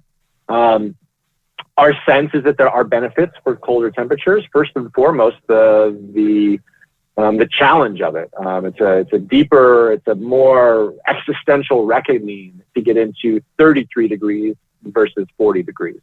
And when we talk about that, I'm going to challenge myself, empower myself. I'm going to really stimulate my nervous system. I'm going to boost the norepinephrine and dopamine in my brain. You want an existential reckoning of an ice bath. That's our opinion. And so the performance of the machine itself is superior. Our disinfection system is superior. We use ozone gas as a disinfectant. A lot of other companies are also using ozone gas.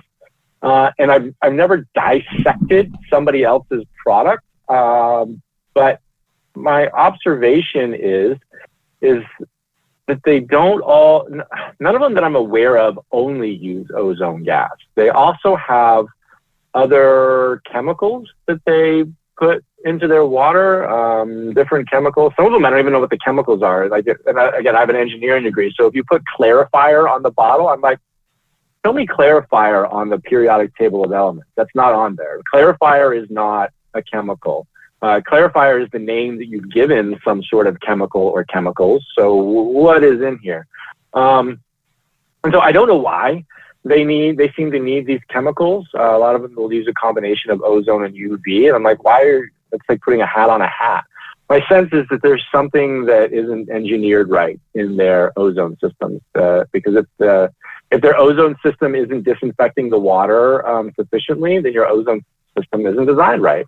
That's a little bit of snooty Enzo Ferrari judgment there. And like, if your Ford can't go 180 miles an hour, then you're probably a shitty mechanic. So I don't know. I don't dissect their products, but they seem to need a lot of help with their disinfection. And we seem to have accomplished through engineering that our ozone disinfection system works very well. And then we get into the fashionable materials of the machine itself. The framing is Western red cedar. The paneling is Russian birch. It's a very beautiful machine. We do a lot of customizations. We can do stains. We can do, because it's all, the other part that's in the value is that it's built here in the United States. I've got Americans who are working with raw materials, with steel, with lumber, with copper, which are all very costly materials, especially purchased here in the United States. And I'm paying Americans to swing hammers and to work saws, and that's very expensive. The other companies, their solutions are, I'm going to get it out of China, and that's a viable business model. It's a very common business model. This is an observation without judgment, but if you want to know the differences, these are the differences. It's not only the performance of the machine, the beauty of the product that's made with superior materials. It's also the people who are crafting it, who are putting their love and their work into it. Our 10,000 square foot manufacturing facility in West Phoenix, we have our own contrast spa. We've taken a part of that space, and it has an ice bath and it has a sauna. It's a very meditative space. And there's a core group of our staff that uses that daily, because it's a big part of us that we support the journey of health and wellness in all people. And we want to have those offerings with our people. I don't know what the manufacturing floor is like in the Chinese chiller box manufacturing facilities, but I doubt that they have their own sauna and ice bath. And and so this is just all that has gone into the creation of our company, and what sets us kind of apart between those other options. But at the same time, that's a lot of my Ferrari, snootiness about why my product is superior. And at the same time, I love that there are other options out there. A big one that we see now is the inflatable tubs. And these are all coming in from China, and I get emails myself from factories in China that say, hey, would you like to purchase 1,000 inflatable units for $500 each, yada, yada, yada. And I just kind of file those away. But it's a viable option, and there are lots of people out there who are making purchases of shipping containers full of inflatable tubs with chiller boxes from various Chinese sources, and they'll slap their brand on it, and they will market it and drop ship it and all of that. And it's great. And the reason that's great, the reason that I do love that is because, again, when we were first basically in this home user cold plunge ice bath business, it was difficult because we got a lot of people reaching out to us who weren't just, athletes looking to optimize their performance or entrepreneurs looking for a sharper mindset. They were people who were working, middle-class people who were working on disease problems. They saw the benefits that we were projecting about disease reversal. They're like, I want this, I need this, I have this disease, but I can't afford it. Like, what can you do for me? And that really tugged on me a lot because, I have that desire to serve and to be of service. But at the same time, like, I'm making these in my backyard, nights and weekends. I've got a couple of people that are coming in. This is as cheap as I can make it. Like, I can't make it any cheaper here unless I'm flying to China with $500,000 that I don't have. and operating in that way, that very viable business model of a large upfront investment on a minimum order quantity of cheaply made, pre-designed, Asian manufactured products that all come over and drop, which is kind of a standard business model. It's not our journey. And so I do love that there are other options out there. We can't all drive Ferraris, but I like people need Nissans, people need Fords, people need Kias. And I'm glad that those options are out there, because when you're the first kid on this block, it's like the first, Model T car that was out there. I'm sure there were a lot of people that watched those go by. They were like, shit, that guy can get across town in like an hour. It takes me 3 hours to walk with my cart and my horse or whatever the hell it was. And so that's a little bit of a trail off of a ramble on so how interesting. And why. So interesting. But, I think the point of like accessibility that was like tugging at your heartstrings, for those that can't afford your product, which is, sounds amazing, and I'm sure it is, there's other options. So that's a great point. And, just the benefits and just our society, it's like, I'm glad that there's other options, So there Absolutely. was another. And oh, I'm sorry. I didn't mean to the other thing that I want to say is something else that we're seeing is the emergence of the retail space offering. So the wellness center, the biohacking salon. There's little even small retail spaces, gyms, healthcare centers, wellness centers that are offering these services. We started to see this start to pop up prior to the 2020 pandemic, but obviously, like, all of those health services got shut down, gyms, things like that. But those are coming back, and so this goes into the accessibility as well. Even if $1,200 inflatable whatever is out of your price range, more and more, there are little retail spaces that you can drop in for like $20 or do like a monthly membership. And so I love seeing that as well, because I do care about accessibility. Yeah. The other thing I was thinking as I was listening to you is you talked about training. Do you guys offer some type of training on the breathing and the techniques or methodology behind it? We do, and my business partner, Adrienne, she is the one who developed kind of the coaching methodology. She herself has an amazing story of using deliberate cold exposure for chronic illness reversal. And she has developed her own coaching methodology, her own meditations. She certifies other coaches. So she has like a digital certification program. She does in-person workshops. And there's online sources where you can be guided through the experience in a way that is more mindful and seeks to really help somebody become mindful and meditative through this otherwise very uncomfortable practice, which is going to help with their adherence. They're going to go back and do it again, and they're going to start experiencing better benefits from it. So that's the Morozko method, which is available and searchable on our website and other platforms as well. Wow. That's so interesting. Well, I would imagine that a lot of people that are listening are going to be very interested in possibly starting this type of therapy and their journey. One thing I wanted to ask, where did you get the name for your company? Sure. Morozko is a Russian fairy tale. And it's a character. Morozko is like a Father Frost or a winter warlock type character. If you look at illustrations of him, it looks like a Russian Santa Claus. And there's a fairy tale that goes along with this. And the fairy tale is that there is a little girl who lives in the middle of the Russian forest with her father, her wicked stepmother, and her nasty stepsister. And the stepmother and the stepsister, they don't like her very much. They're very jealous of her.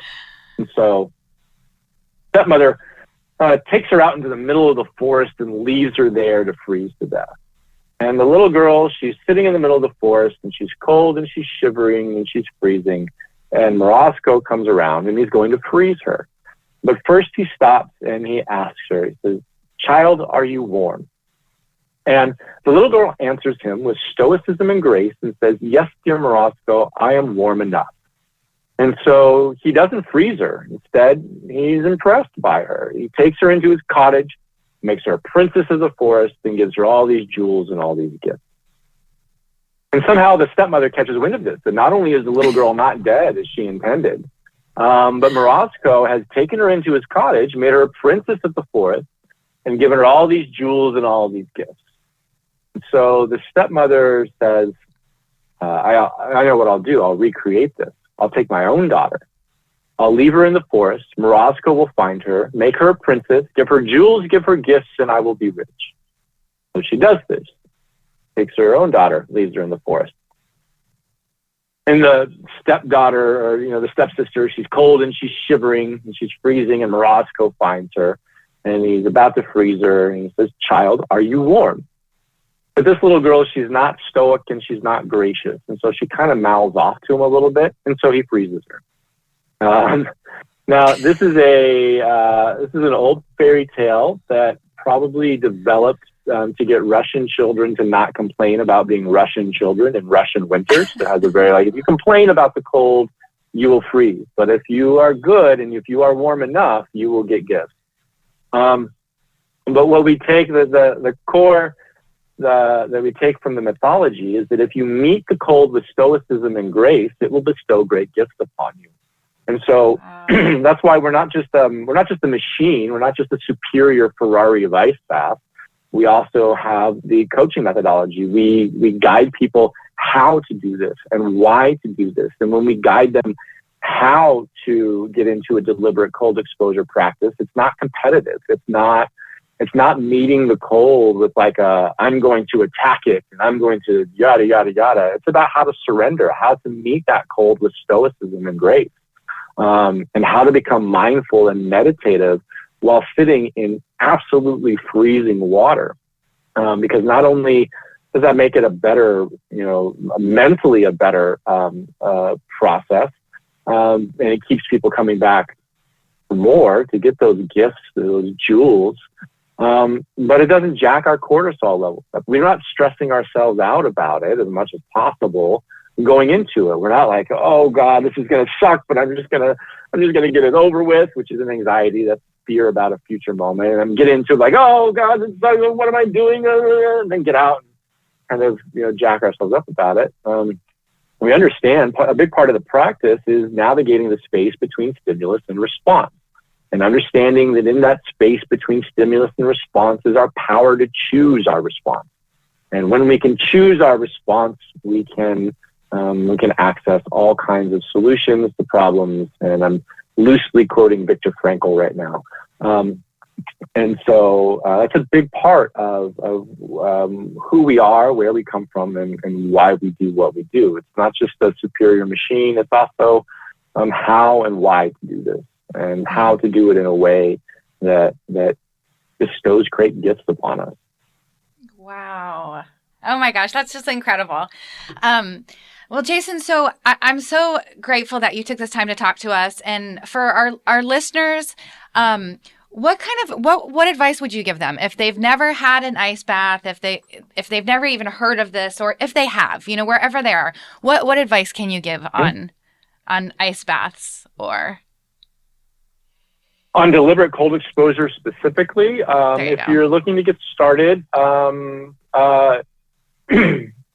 look for a group. There are still groups to get together in backyards and who dump 2 bags of ice in a tub. Cold showers. Like, I'm in Phoenix, Arizona. In the summertime here, there's no such thing as a cold shower. The tap water is 80 degrees. I've known a lot of people who get started in their pools in the backyard in the fall and the winter, depending on what climate you're in.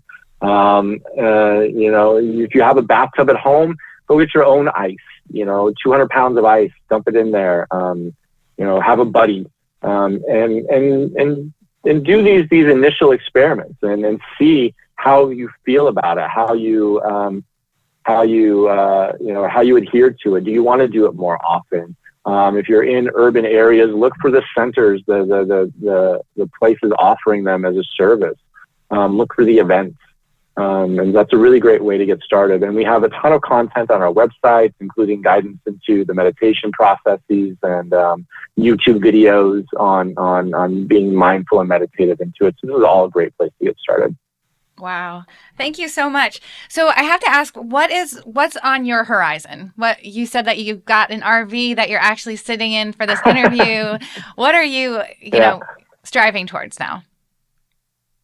I'm thinking about new projects, about things to get more involved in, and ways that I can be helpful in specifically the veteran community on facilitating not only this but any of the other myriad things that have worked for me. Not only just breath work, but men's group talk therapy, reading, books. So much power I've found can be had just in getting individuals together and being able to hold space for the expression of others. And there's so much that I feel so many people have that they're working to get out. And so this is something that has been near and dear to me for a while, and I'm looking at making more time and space for, and getting out and traveling a little bit, being on a little bit of a vagabond journey. All high on my list of next projects to manifest. I guess that's all I've got right now. It's still being very formulated. Yeah, well, we wish you the very best. And if somebody wants to follow you, what's the best way? Do you have a blog or any kind of outlet that you share regularly on? Instagram is a great one, at Jason_Morozko. That's Morozko. That's Mike, Oscar, Romeo, Oscar, Zulu, Kilo, Oscar, for those still familiar with their NATO phonetic alphabet. And one of the things I want to get back to is writing more and speaking more. I used to blog a lot, but I got so inundated. I got so focused on this journey, on the wood and the metal and the copper and the staffing and the growing. And I'm really looking forward to getting back to that. And so I hope to have some more newsletter or email list coming out soon. Awesome. Well, I'm so excited to see, what your future holds. I think you're incredibly inspiring. And I think people will really enjoy this interview. So just thank you. And as is our tradition, I'm going to end the interview with asking you a couple of your favorite things. Sure. Are you ready? Okay. Yep. What is your favorite thing about cold plunging? The empowerment that comes from accomplishing something very challenging. Mm-hmm. Okay. What is your favorite book? That's a tough one. Something that I want to say, because this is a veteran focused podcast, is something that I've found very helpful for me is to read the novels written by older veterans. So Kurt Vonnegut and Robert A. Heinlein, they were both World War II era veterans. Kurt Vonnegut, he survived the firebombing of Dresden. And Robert A. Heinlein was a naval officer. And they both both wrote books in the sci-fi genre, like in the 50s, 60s, 70s. And Ernest Hemingway was a veteran, and so that's been very healing for me. And so reading the literary works of those old veterans has been very powerful. And also new veterans. I read Arkady Babchenko's When Soldiers Journeyed in Chechnya, and then even reading All Quiet on the Western Front. That was Nazi. Those are Nazi soldiers. But reading the literature out of that, it's just been very helpful for me to conceptualize my own military journey. So do you have a favorite book? Oh my gosh, did I put that? One favorite book? One. On that subject, I'll say Starship Troopers by Robert A. Heinlein. Wow. Sounds cool. Okay. What is your favorite pizza topping? Yeah, and I try to reduce my carb intake. but I'll say Italian sausage. Yum, yum. I love pizza. And last but not least, what is your favorite pastime when you're not busy taking ice baths?